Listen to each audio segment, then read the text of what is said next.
السلام عليكم، رمضان كريم يا جماعه، كل سنه وانتم طيبين. دي حلقه جديده من سلسله الصالحين اللي بقيتوا عارفين ان هي هتنزل كل يوم الساعه 10 طول شهر رمضان المبارك. ما تنسوش ان اخر كل حلقه هيكون معانا السؤال ده انتوا هتجاوبوا عليه في الكومنت، والناس اللي هتجاوب صح هنختار منهم ناس نكسبهم الهديه دي مقدمه من اكاديميه زواد. احنا اصلا متعاونين في الحلقات دي علشان نقدم لكم حاجه كويسه في رمضان تفيدكم وتفيد ولادكم، فتقدروا تجيبوا ولادكم تسمعوا قصه ممتعه عن الصالحين والتابعين والصحابه. بس مش هطول عليكم، هسيبكم تكملوا الحلقه. في لحظه المعاد في ناس بتهرب، وفي ناس بتآمن، وفي ناس بتخاف وناس لا، وفي ناس بتدافع وبتخاف بكل قوتها، وده بيبقى عندهم عزيمه وقوه شديده جدا تجري فعلا ناحيه الموت بايمانها.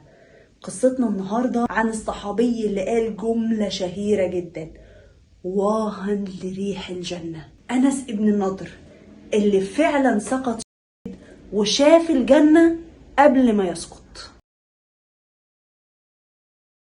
أنس ابن النضر كان من الصحابة اللي أسلموا في بداية الدعوة، لكن ما حضرش غزوة أحد وما حضرش غزوة بدر، ودي كانت بالنسبة له حاجة كبيرة قوي وحزن شديد جدا، لأن هو ما حضرش أول غزوة مع المسلمين، ومن يومها كان مستني الفرصة بس تجيله علشان يحضر غزوة أو معركة كمان مع النبي صلى الله عليه وسلم.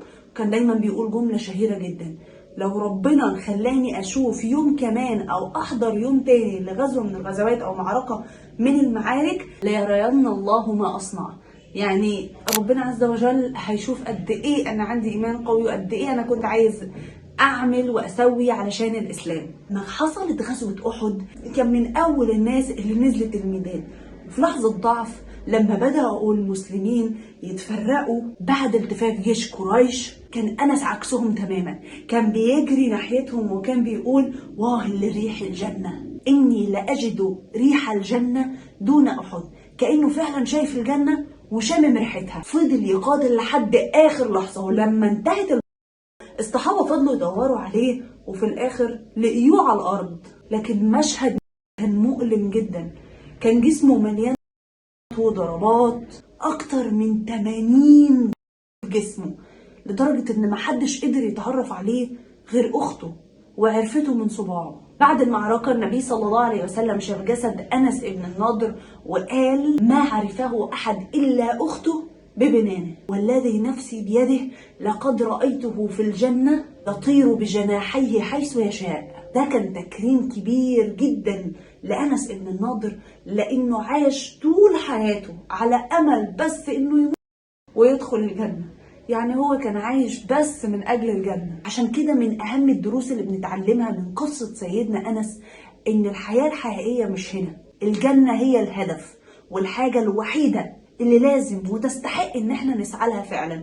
ولازم كل واحد فينا يكون عنده يقين زي أنس ان دينه هي الحاجة الوحيدة اللي هتنوله مرتبة عالية جدا واجر عظيم قوي في الدنيا والاخرة. وبكده نكون وصلنا لنهاية الحلقة دي، وده ميعاد سؤال حلقة النهاردة. بعد ما اتكلمنا عن الصحابي اللي شاف الجنة قبل ما حلقة بكرة عن صحابي وقع في الأسر عند الروم وحاولوا يجبروه على ترك الإسلام، لكنه بكى بكاء شديد جدا، مش خوف من الموت، لكنه كان خايف يموت قبل ما يشوف النبي صلى الله عليه وسلم مرة كمان. تفتكروا مين هو؟ وبكده نكون وصلنا لحد آخر الحلقة. هستناكم تردوا عليا على السؤال في الكومنتس، واللي هيجاوب صح في ناس منهم هتختارها أكاديمية زواد علشان تكسبوا معاهم هدية.